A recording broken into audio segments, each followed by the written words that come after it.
Pasteur Richard, na yambakio na émission Tekoleka, on est là membre de l'Église catholique. Et là, pour combattre l'Église catholique, pape a royal souté au CPL. To CPL, to CPL parce que nga inde zaki prière nanga. Pape à côté ba peigno soya leka esika atika kimia ezate. Atika kimia te mission na ezaki mission moko mabe. Pona ba préparatif bazo préparer pona apparition antichrist oyo bat mingi baza flou. Pape ko tiaka biso kimia jamais. Parce que ce qui pape ko tiaka kimia c'est qu'il a contredit même ba prophétie à Kolo. Est-ce que bazaba kino pieka minera Congo ti oya weke wa uti goya pe muso roi Belgique biso kasa ya suka na Congo ki na Kinshasa na capitale pona esa ka lukani ok ba bosenga ambassadeur moko jwa Italie ba bomaka kuna na ba rebelle ko ya roi Belgique akikunda ba bomaye to komi na ngambona ba Belge. Le prophète Joël Francis Tatou il peut un ministère des prophétiques qui parle de la prophétie non wana la Charles ta kotia kana la ba prophétie kimbango atike église kimbangi c'était Église Kimbangi c'est ba ko yana ba fausse doctrine na bango mais bana ya bo ba kitani ko bana ba diangi na tiboye musala nzamba solo azate jusqu'à présent ou azate Italie lelo mobala zobala mobali ba accepter ngo na gouvernement isika banda kimende isika ya fandi na pays avandi a cha kimena na Congo n'importe quoi.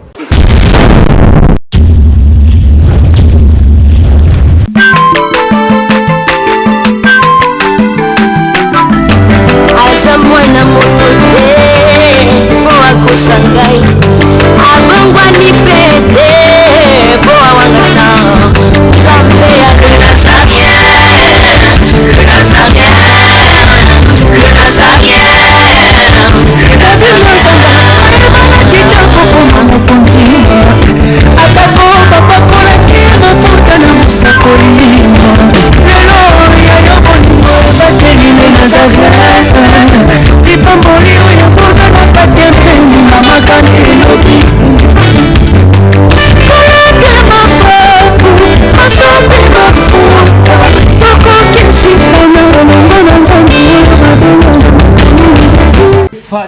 Fada, thank you Fada, cher ami fidèle. Nous sommes toujours besoin Kalibakou ya kwanda biso na 4 chaîne albino.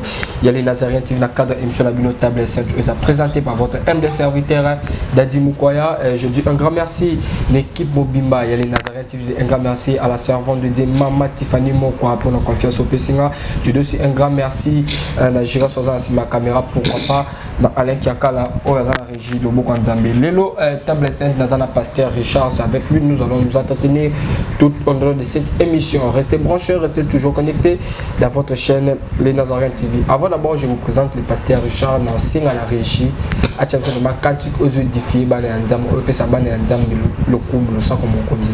La bosse qui t'aime tout le là. Si j'ai allé par rapport à l'annulation, il y a pape François Orakaya, mais il est en haut, à Royal et sous-souté. Tout souvent, le pasteur Richard, restez branchés, restez connectés.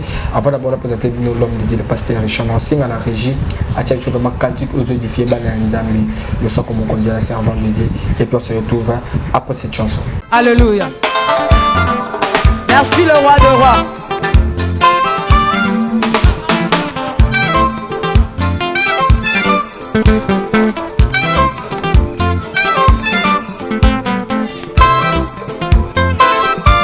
Alléluia.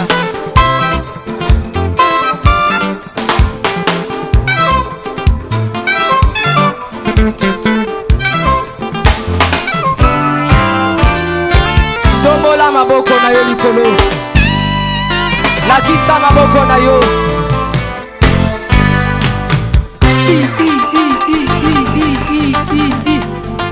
Sakati. On y va.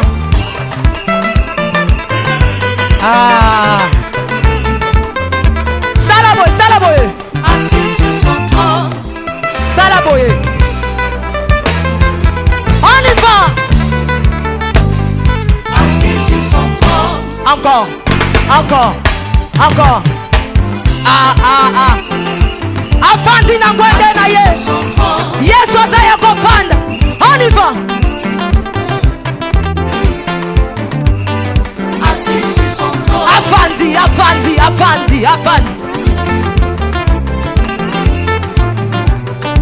Assis sur son trône. Fandi saye. Nazo mono tetika Yesu afandi. Afandi, Afandi, Afandi, Afandi. Merci Jésus. Merci Jésus. Afandi, Afandi. Salaboye. Salaboye. Salaboye. Gardez-la hier sur le saco. On y va. Gardez-la. Gardez-la. Gardez-la. Gardez-la. Gardez-la. Gardez-la. Kaka. Kaka.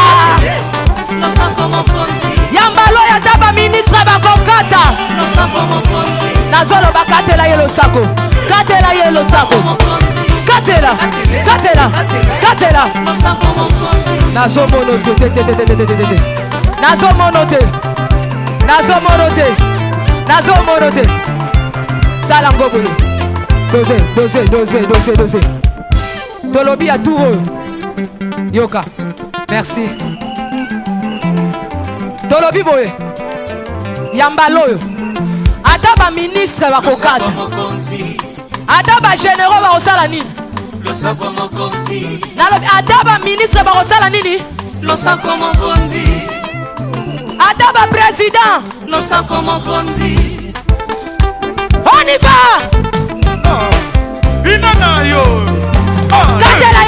On y va. Voilà, c'est le plaisir. La Philomène Moukoya Moté, ma bivesse de Yombo, pourquoi pas à celui qu'on appelle 3 fois boss, Jack pour depuis France, Naïbicha, le sac comme on dit. Et ça lui vraiment plaisir. L'ancien, la gérée, c'est ma caméra. Africa Caméra, la présenter l'homme dédié, le pasteur Richard. Bonjour, l'homme dédié. Bonjour mon frère. Bonjour, Nabalande Nabiso, les Nazarens. Vraiment, on a fait si bango, mboto, bamesana. Kolanda Biso, Kolanda pasteur Richard, on a fait si binombote. On a fait si mbote, on a pas Amani Bongo depuis les États-Unis, na pesi mbote na pa ya ser na ngai Pichuna depuis Lausanne na Suisse, na pesi mbote pa ya c'est grâce à depuis Belgique, na pesi pe et pa ya mwana na ngai ma fille Riti Mangando puis musungi na ngai Béatrice Mazunga na pesi mbote et puis na pesi ba ndeko nyonso ba ebinga vraiment baza belé baza tellement belé na pesi bango mbote mingi place baza. Ok, merci vraiment l'homme de Dieu à émission Isaac Chrétien. On ne peut pas commencer cette émission sans la prière moi qui est par rapport à Batunion sur l'occasion de la mission. Oui, Elohim Metopesio, merci. Yonde Mozali Salikolo Penase. Yahweh, merci au disposé temps que tous asuna na bomoi. Yahweh pesi biso ngonga ko tourner émission oyo parce que ba mingi tulamga ki na bango. Bazia ki na ba projet ebele pour na journal lelo mais ba comité ba kufi mais bolingono nzambo ba télébiso na recommander émission na maboko na yo na tiki réalisateur cameraman na tiki journaliste na tiki ngamo na maboko na yo tika molimo santo inspiré biso ni tokolo ba pona ko éclairer peuple ba zolanda biso na ta oyo parce que yo baki ki moko ndoko enseigner libota na yo mais bi ki émission ba te belé ba za édifier ba te belé o ba bongo limité ma travers ba émission oyo nzambe tiki ko disposer motema moko na moko o rendre bango sensible afin que ba comprendre makamoto koloba awa te ba bongo la mitema ezapona lokumu na yo au nom puissant de Seigneur Jésus-Christ bazali Seigneur et Sauveur to bondi le pétro bibongo amen. Amen. Merci vraiment pasteur Richard. Pasteur Richard na mbakio na émission te koleka on la membre de l'église catholique on mbakio za ila posa lo mbaki membre ya pape lelo pour combattre l'église catholique pape a royalisé au sepeli. To sepeli to sepela parce que nga ndezaki prière nanga. Prière nanga que non papa ayate parce que koya papa ici ba to comprendre ba congolais ba to baza ba ignorant. Tant soit mon akaroya na bénédiction akoya opesa kimia ndenge bango ba loba mais muta opesa biso kimia ezaka Jésus-Christ de Nazareth. Hein? Bien que l'église n'a pas na kimia mais papa à côté ba peño so ya leka esika atika kimia ezate. Atika kimia te mission na ezaki mission moko mabe parce que ba to bazo ibate nouvelle ordre mondiale o banano bazo ba ngi ba koma na objectif no ba atteindre yango penza te.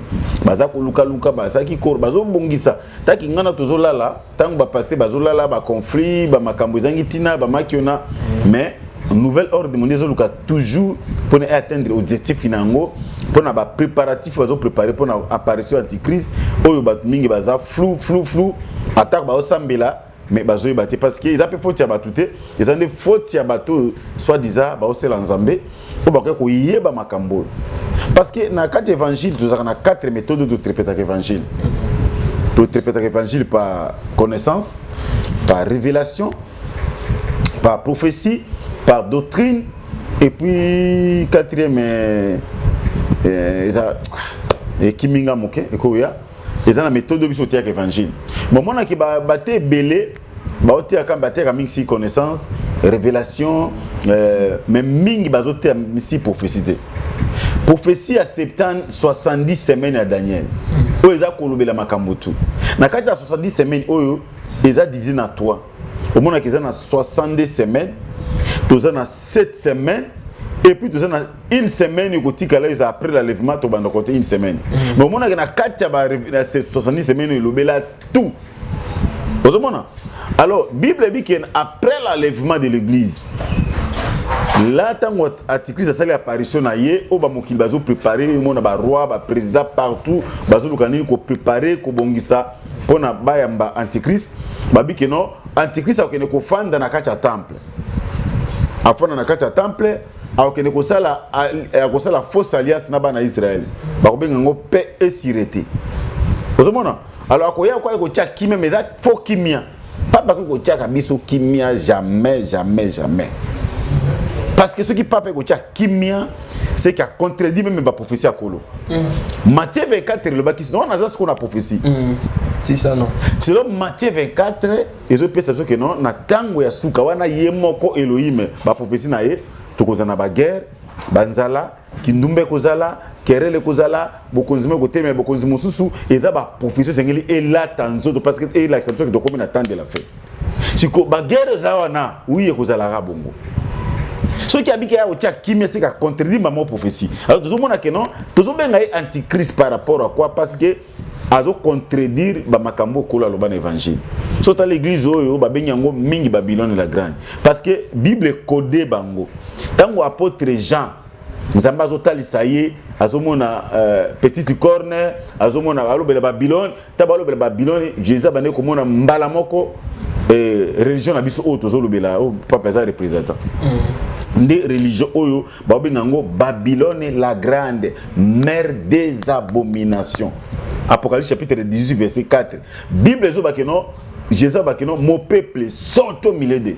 C'est-à-dire il faut bimana kacha Babylone. Biyena za ko la mama ta benga mère des abominations mama oyo BBC sainte doctrine yenda za ko mama et puis kitina ba o balandi na se ba religion mususu ba secte mususu mona keno o ba lungwe na sainte doctrine. Ma okuti na assemblée na bango makobasaka kuna ka doctrine boya. Ndio mona kaneti na église oyo. Rien o makamanzambe za kuna te bitozo ka lokola tozo no Matthieu et tozo Matthieu tozo Exode chapitre 20. Tant bazobo nzamba bikeno ki kosala image moko te liboso na yokumisa kango.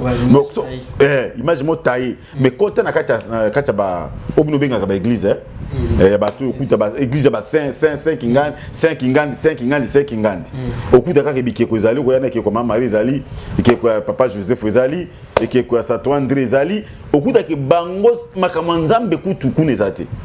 Là kuna ba se déguiser ko se déguiser il faut uzala mayele ya molimo po oyeba makambo ezaka na kati assemblée na mona ka ça n'a rien à voir avec munzambe na kati ozomona mais pasteur Chanazo landa bien autre le bakeno bonzambe ezate pas moyen aya ko chapi na RDC ezate parce que a bungi sa prophétie mais tout le monde qui ezaki dans mission na yake na est pour na chapi na est est ngaki usana est bazaba kino pieka minera Congo ti oya weke wa uti koya pe muso roi Belgique biso kasa suka na Congo ki na Kinshasa na capitale mais tout moni après kufana kaso journée moko wa akiti Lubumbashi après Lubumbashi akeso Bukavu atambo na est akelukani ok ba bosenga ambassadeur moko jwa Italie ba bomaka kuna na ba rebelle akaya roi Belgique akikunda ba bomaye to komi na ngambona ba Belge bazo ande ko exploiter matière bangoni baza sima ya occupation qui pa biso ba mindele ba na kati baturukola ba Belge ba sima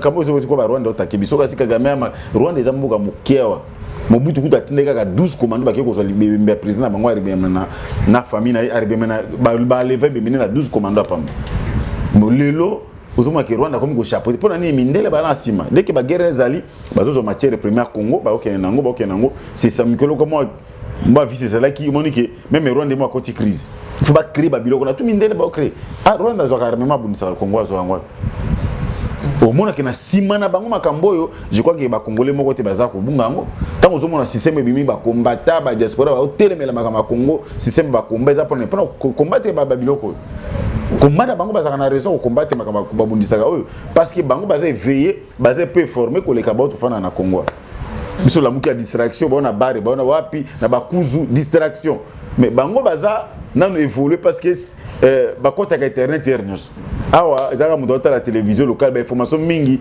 babomba bango mais lokwa bango baza éveillé yango monike likamo ko ebima batele melango déjà bien avant.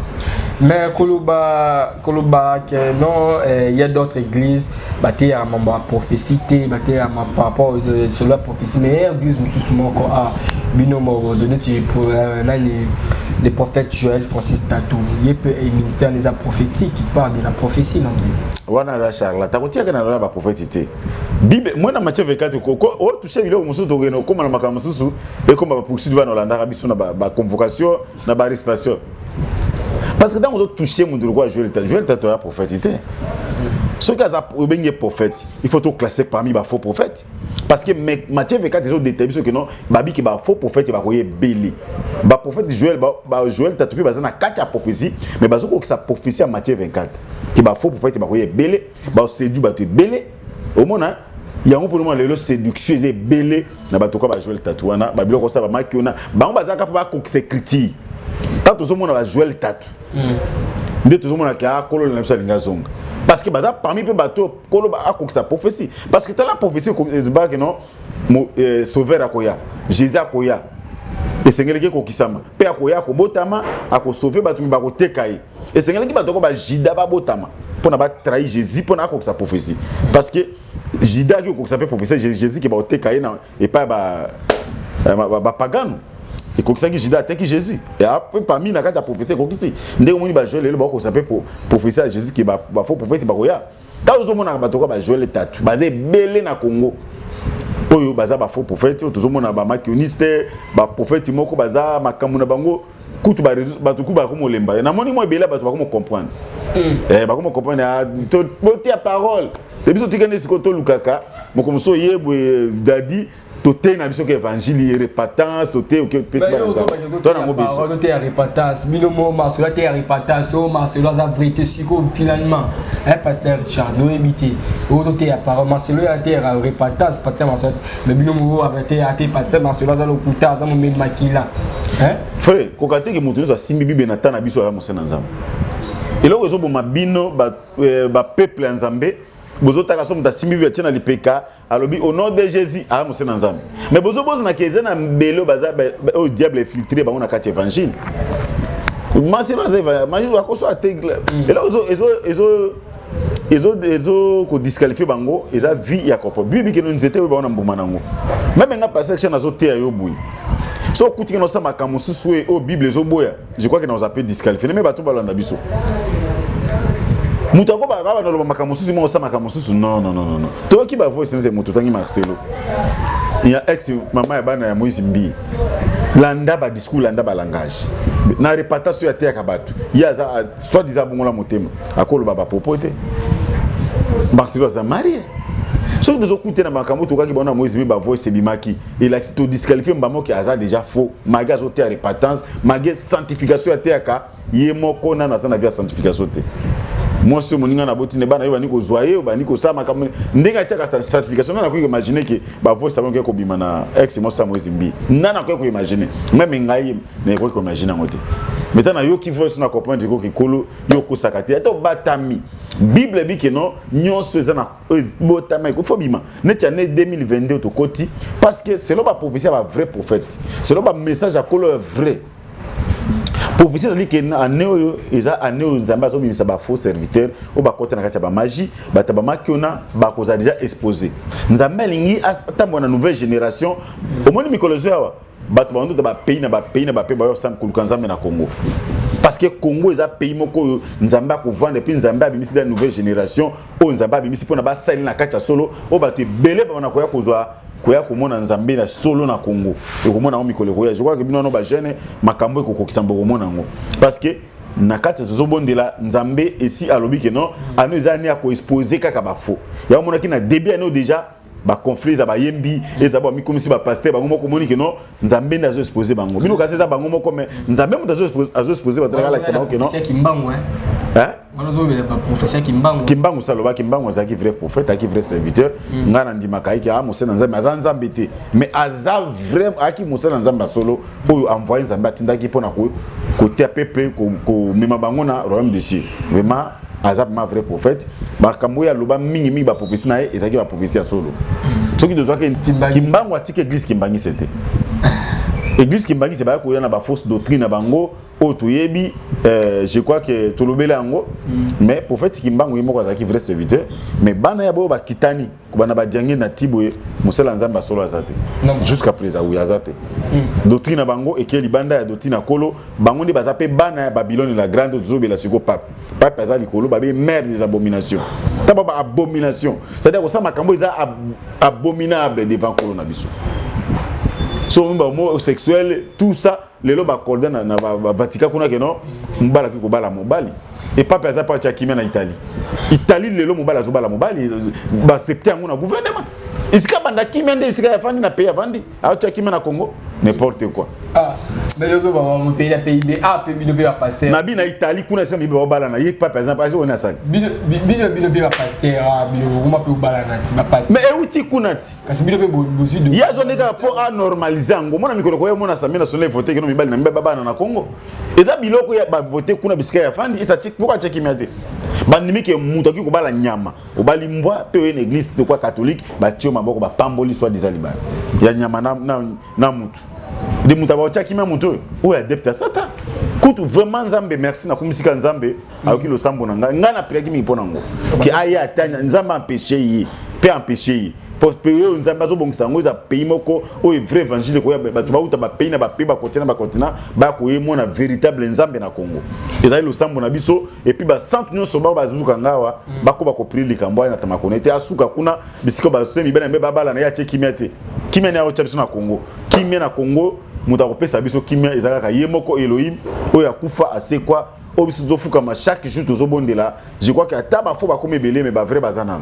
loko l'église ezozela enlèvement ezali c'est que makamonyoso ekoleka toujours malamu je crois que muto ya meka susu ko ya te vraiment Nzambe abengani na disqualifier akoya soulte parce que Nzambe azana mabongisi musu pona ba génération sika ozo mema évangile solo bonne nouvelle à solo évangile de la croix et autre na besoin mais so tali par rapport ya ba propos na ozo loba to be dans la prophétie ya Kimbangu ou loba que non bana oyo babima ba tutu na monde ba roya na Congo pour komona Nzamba Kimbangu Nzambe ya solo ya Kimbangu jusqu'au temps so boya que non église kimbangiste tout et tout mais ya prophétie au Kimbangu atika bino elo obenga église ngana comprendre to loba ligambo please for éviter to loba ona langue nini langue to loba za langue na biso ba te ko bala na biso botanga na Matthieu chapitre 18 Matthieu 18 16 à 18 sokiti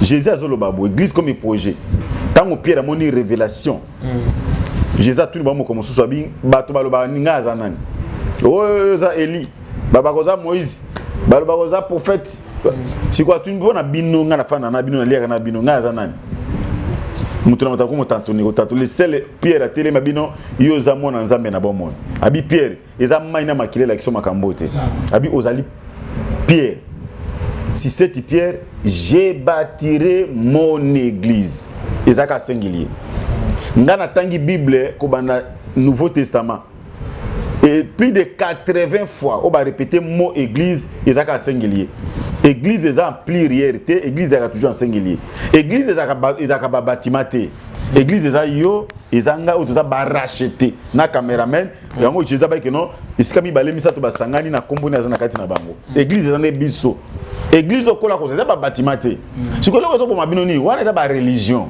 Kimbangu eza ba religion ba to basali ba longoli doctrine basali na kati ba religion Nzambe bazalaka kuna te Nzambe na kati ba religion so okuta lokolo to bana religion liboso catholique bazali banda parole Joachim Bangise bali banda cette doctrine Joa ba musulman bali banda cette doctrine ba religion yo tongolo ba Kimbangise bazali banda ya cette doctrine mais bango ba profession ba o no so ba loba que non Israël ou tout tanga na Bible ezande RDC bisone to za Israël ba loba que non Kimbangu za Nzambe Kimbangu Nzambe bo mona Nzambe Bible c'est Kimbangu Kimbangu na séparer Kimbangu na église Kimbangiste. Na boko so séparer le mibale. Na le prophète Kimbangu ba appeler prophétie. Kimbangu ayo lokola serviteur quoi ba Paul, ba Pierre, ba André, ba pasteur Richard, ba Tebele, ba Idina Bala, ba Jacques Vernon, oui na serviteur de Dieu. Toi na 5 ministères, Kimbangu so ki prophète nga pasteur. Ndeko musu na za évangéliste, ndeko musu kuna za apôtre, ndeko musu na za docteur pour na nini? Pour na perfection ba saint. Pour la édification à corps de Christ. Kimbangu Kimbangu ça dit d'après Jésus. C'est là. Bon c'est quoi Yesu a fait na croix Golgotha kuna zana. Histoire wana bindele ba débat. Pour Kimbangu aye après mutu a fait na croix. Histoire wana bindele ba zu ba eto ba ndele. Wana ba illusion. Ba balusang. Ndeto loko tozo wa tenu ba ignorance wana.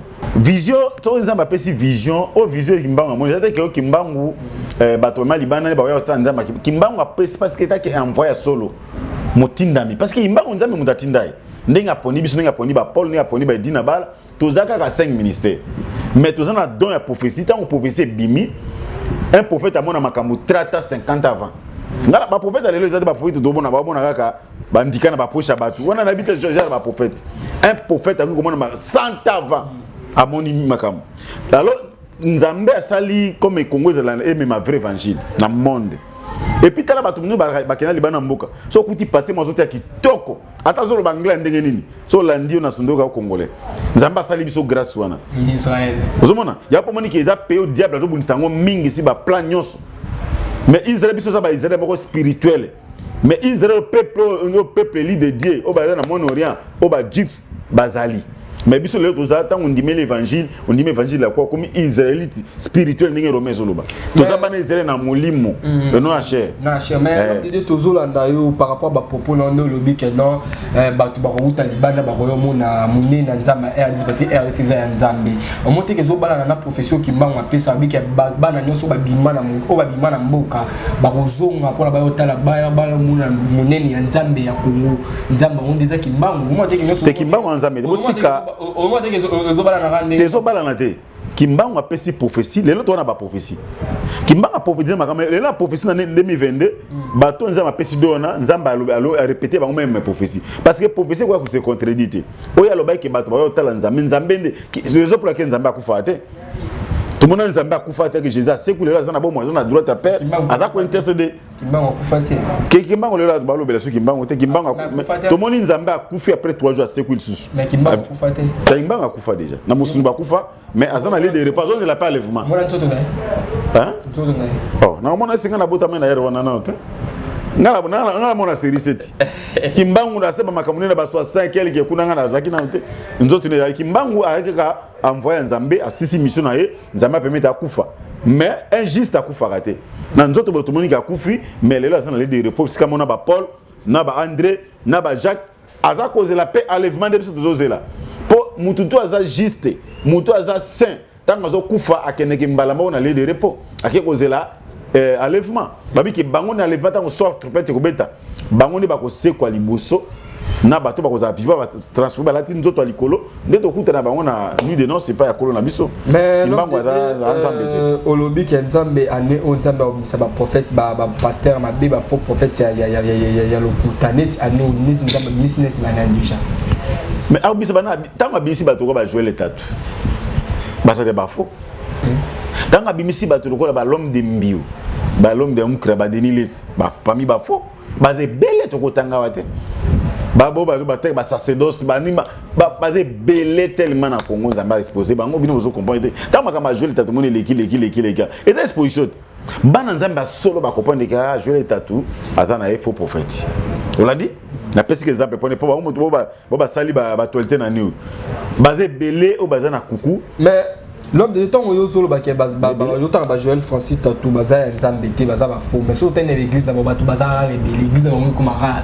bato et comme rabat non mon attaque non de nos sabango na mon église beta pia kati ah puis la mesure de l'église surtout ils ont ya kunde munene ils ont ya munene ça m'a zo élevé bango oui on va faut mettre ça m'a zo élevé bango d'après so batu bazé belé on a nzamba zali Matthieu 4:8 wana ke bisiko batu mona ke babinini tellement ba bible binini bisiko yo full batu ba esika pour les amis de bisika ba nani ba yaka ba korbo moni esika bembezali nde ba korbo ba koya ba full on ezo Jésus Christ a kebisa ki me ba disciple pona ba foule. Avec bolanda te pona ba foule zo mona. OK, ba disciple na ba kiri ah tala kuna foule bite bolanda ba foule te. Ba foule zo mona ba foule museza bloqué. Ba yo mona ngona miso moto foule mais soko funza mafungolo miso mona ne ba nzinzi. Po ba tona ba osala ba cérémonie ba koti ba biloko muso molili. Tant ba na ba cérémonie ba sali on a ba zuza tout taba moko ba kundi na liboso église azobenda batu. Ba ki ko lekisa mutu mona sacrifice. Ba lekisi mutu wana akembeka un frère ou un sœur. Oyo ba lekisi mutu akoti na ba sazo kilt ba ko kunde bembene place wana na liboso assemblée e ba niko abani ko benda batu. Foule non c'est ça batu ba so ki saki pona foule batu générer ba moi Jésus. Ben pasteur Richard merci pasteur Richard sikoyo pape a été annulation ya pape a été sikoto zelani. Tous les locaux biso tolo bela soto bi mama pape ngana mona ngona on angle spirituel pour na biso église tous les enlèvement peuple nzambe ba tous nzambe basa la volonté nzambe ba persévérer parce que Bible bina Matthieu 24 de bokono moto ko persévérer kino suka ndia ko zala sauver et loko no senga ba nzambe persévérance pour ba obstacle ko ya ozaka ba prophétie ko kisama babi ke temps yo kuto ezana no bandeli parce que eza ba ta pas ezoya ba temps fort ezo pona biso église au monde temps to fa na kimia nouvelle ordre mondiale azo bimisa moi besite ba misi bambongo bambongo comment na ba MPSA ba Orange Man eza ba ordre mondiale azo changer vie même Facebook ezo comme na époque mon alandaki na bosani terme ngwa Facebook ezo mono et kozama ke no fandi boye les dans la lunette olati okena monde mususu kuna otongi ndaku obali ofandi osama motu diable azo sa ba système ko bono ezana ba camion mususu ko bima na ba nezo yawa omona keza ba ozana ona chauffeur te oikaka yotambola sa chauffeur mais et côté no seka système obeti et camion memi oti na kingasa ne tiki ope zongi ti komi na Kishasa et da ba avion mususu ko mona ka avion côté na kata avion memi bino komi sur la destination pilote azate eza ba biloko yo tozomona ngo technologie mais diable azo ko avancer tozomona pona biso bana nzambe tozala éveiller take ba prophétie to ko kisama c'est que ko na kolo na biso komi pembeni ta tozomona ba guerre ba nzala complication belé ezaka na Congo te ba guerre eza partout ezo toucher ba couche nyonso biso nous tozala éveiller to tanga makomi bien to vérifier ka Matthieu 24 chaque jour pona na pesi bana nzambe ba to basambelaka chapitre quoi Matthieu 24 tout temps ngo chaque jour la mukina tongo tango banaka chapitre ba mukie ko tango pendant 5 minutes de sili chapitre mumbana Matthieu 24 pour to kanga makambo pour visi zolo mais l'homme de Dieu qui est sur Gavato Kabana pape Aroyate Abeli est-ce que ça va prier na bino de sali que non pape Abela est-ce que bino ma pasteur ya Congo est-ce que bo tcha pena kata est parce que le seul mouton qui tcha moi pena est là il pape Abeli ce que tout ça dans la ligne père ou tcha par rapport à quoi mon frère alors ce qui pape tcha pena est c'est qui a contredit prophétie ba guerre wana oya est zomona wana izapi ko continuer na côté ya prophétie o kola ba keno to komona bitumbe kozala nation me ko telema nation mususu Rwanda so temeli RDC eza na kati ya prophétie alors tant prophétie ko kitama bato abosanaka nzambe tizaka même ba tamsu ba konzina biso ya Congo so moni guerre na est ko sila na ona 2 jours 3 jours mais to mutoko mbuza mabe peza personnel me biska zali général wana azaki prêt à kota Rwanda ti bazo même ba province ba Rwandais ya moni liwe me mali wana donc tout ça na masque to bomba makamosusu ngana biso ko loba ngo dépôt sincère to su mutu lokola Mamadou Ndala wa bundaki ta kota na Rwanda na ba éliminer to su mutu lokola Jeune Bauma o badaki prêt ko kota Rwanda babomi bango pona nini so di makama Rwanda ezaka complicité na ba congolais bango bana kacha complicité ozomona mais ezapeka ko accompli prophétie ko kisama Matthieu 24 que guerre est toujours pour te ba nzamba ko sarate voilà pasteur Richard merci vraiment nous sommes arrivés à la fin de notre émission mot de la fin numéro de téléphone sur votre contacto ba ko jondi mot de la fin na ngana ibse bande ko nyonso pas to bela mama papa ba musu ba fanatique bato basamba na église catholique ba mona ka tozo tutoyer tozo marquer bango ba respect tozo sambisa mais ngana za nga apôtre la vérité nazana pona éclairer peuple parce que mokolo moko bato ba bateko tuka ka vérité que papa za mosana nzambe te si réellement ngacha kimia lelo Italie ba vota loi mi bana mbeba balanaka esika papa afandi peyo papa afandi mais mi bana mbeba balanaka kaka ba papa na ba adopter que non lelo ki kubala pe nyama neti mbalo bali no nyata mbwa boyine pe na kata cathédrale catholique ba pamboli pe libala na pa sango basi ba accepter ba loi na bozomona paix il est après sa paix même paix au article ça ça après la levée na bana Israël aux aka faux paix paix à selon ndako paix ça moka nzambe mais biso te évangile ba to bongo na mitema mais véritable paix au ba bengi le presse de la paix ko paix ça biso juste ko za l'enlever na nuit de noces to komona pena que véritable paix o mokilo ki ko paix ça te pour Jésus ba que non na tikeli bino kim mokilo ki ko paix ça te kimi ya mokilo ko paix so pelelo ba to bela mo za na problème abina meli masanga pona bosa na likambo mais so kuite sili likambo izaka na ezo sur solution te véritable paix Jésus muta paix sango ba pe bandimeli kolo nde ba komona paix o ba bingi paix du cœur paix ezaka pona bato bandimi évangile mais pona bato bandimi no évangile te no ba komina tana bango reporter soko benga pasteur Richard vraiment to lobi mo ka mebele temps eza mokuse minga koloba ezali mais faut attendre moi tout le monde je crois que prochainement balandi na biso bolanda biso soko lingo benga pasteur Richard bo solo lozana question posée o benga na plus 243 99 848 78 07 plus 243 99 848 78 07 okokuta na pasteur Richard na koyamba to ko solola o poser ba question sur ça ngo besoin je crois que toko limbola yo mais to lobi kaka vérité je crois que bandeko bazaka ba fanatique ba religion ngana zaka na fanatique ya religion te na bimana bakati ba religion vraiment so za fanatique ya religion parce que oboyo linga mokolo kufa ndoko kuto we ba valeur makamoto zo lo balelo e ko koma trop tard tango zana bo moi bongola motema parce que kola kufela kiyo ba religion kufela yote ni pape ni kimbangu ni pasteur Richard mais muta kufelo Elohim o tubengi kolo sumasia je crois que on dit l'évangile de la croix parce que les ana vie muso zela biso na se kola pambola bino to kuté na memba la sim. Voilà, nous sommes arrivés à la fin de notre émission. C'était votre humble serviteur Dadi Mukwaya. Un grand merci à maman Tiffany pour notre confiance. Je dis aussi un grand merci à Géant Sazasi ma caméra. Je dis aussi un grand merci à Alain Kiaka le Bokanzama dans la régie, maman Esther, la personne maman Mbote. Bon l'émission moi qui sur mon émission au Nazar. Comme ma show TV qui est ta santé zo déranger mingi. On est toujours dans le bar na souka émission. Bafwa Bachala vite à m'y coller. On se retrouve à la prochaine. Bye bye. Musungi Ntameye Sport. Oya Vanessa Indusa. Yayo. PHB Cargo. Musungi. Oyo ayeko facilité. Bon na ba conteneur na bino. Osa Mobimba. Exportation. Ya Dubaï. Kinshasa. Angola. Pe Tanzanie. Yomutu. Vous êtes commerçante, femme d'affaires. Au sommet de Tukanoyo et Kangama à Dubaï. Au Lugamoyo comme à Kinshasa. Là, la première bébé pour PHB Cargo. Avec le Kangodada, à sa exportation, pour conteneur, Dubaï, Kinshasa, Angola, Tanzanie, au Sekino Namnoyamboka. Basuka Kawanate, Bazali Kopesa, visa à Dubaï.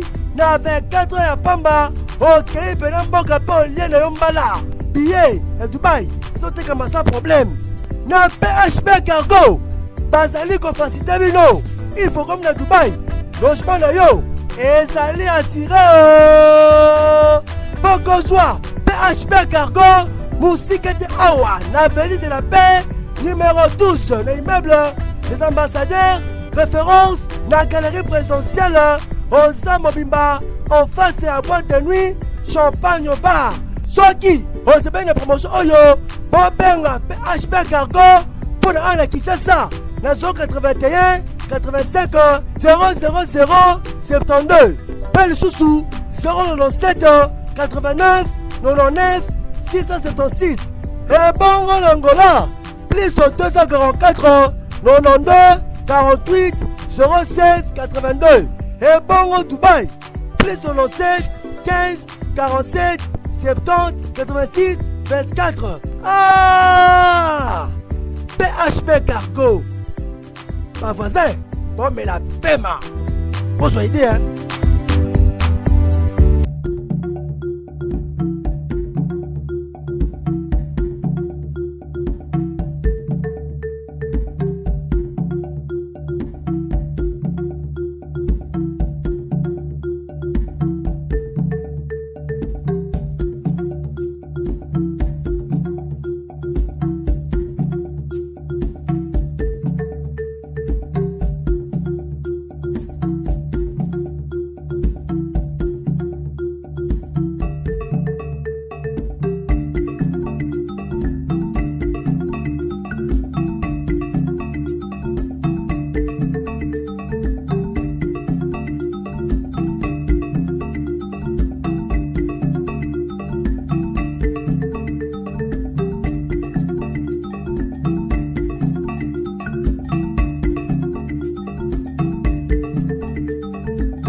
longola loboko na litama bangusa mai na miso tika bisenga-senga ya kolula bikolo mosusu pesa Félix Antoine Tshisekedi maboko po totonga mboka na biso Congo na nzela ya union sacrée na losambo tokolonga.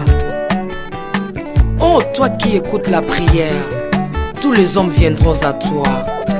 Ingénieur Edi Kabé à la main de l'Éternel, prions pour ce beau pays et pour le président Félix Saint-Chrétien.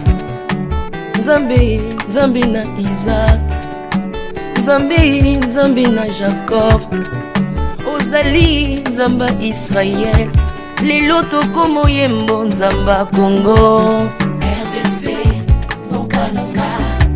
Lelo tokomo yembo Nzamba Congo. Peuple croyant docile et social.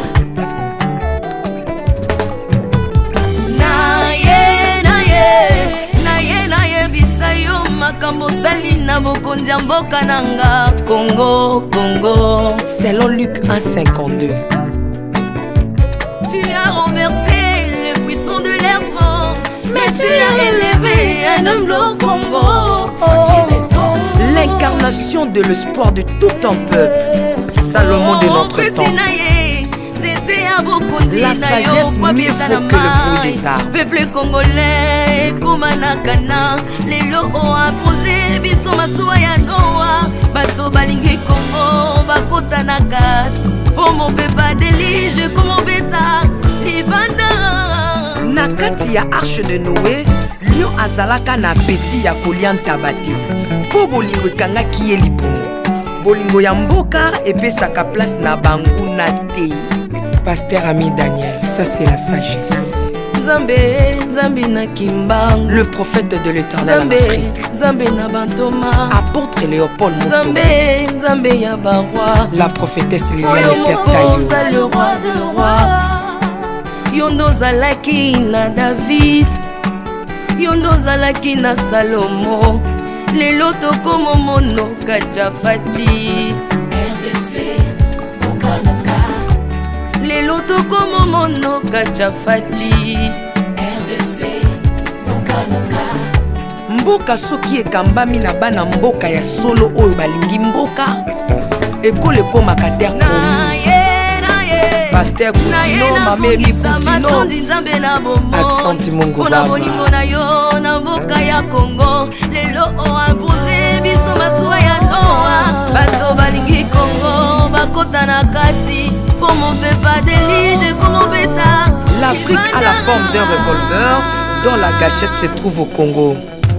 Mwambi wa Nzambi, Alpha Lukau, Lomba Bwaji Tungaje. Maman Denise Nyakero Tshisekedi, Konsesi pour papa. Acte 24, verset 3, Code Ambo Kanangai.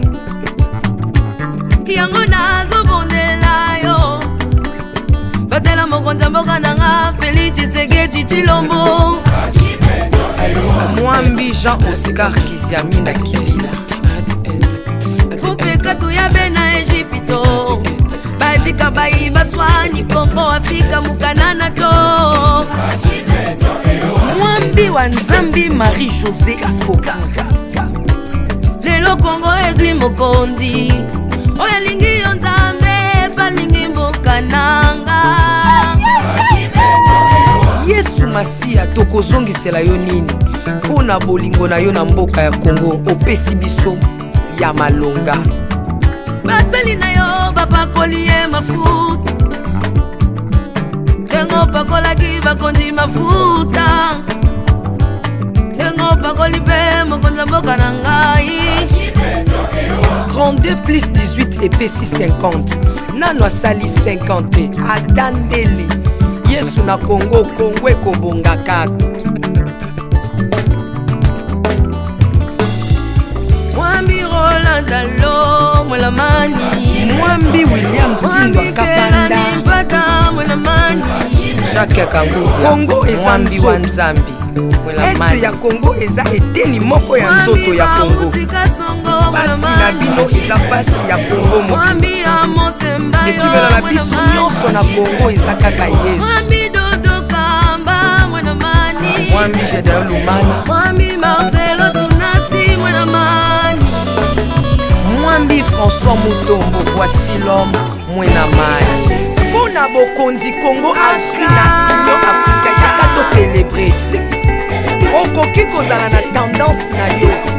Kasi oyo ezali kamwa mabele. Célébrer. Ah, Mwambi Godem, le roi de roi Jésus-Christ de Nazareth. Mwambi Tambuluko, tu as un Mwambi Jean Bosco Kindomba, Israël Lamani, le pasteur Freddy Odiembo. Voici comment l'Éternel a tendu sa main dans mon pays, en nous donnant ses bons présidents Félix Tshisekedi. Le Congo doit changer parce que vous avez un beau pays. Et je vous fais le serment que d'ici la fin de mon mandat, vous allez voir un Congo nouveau.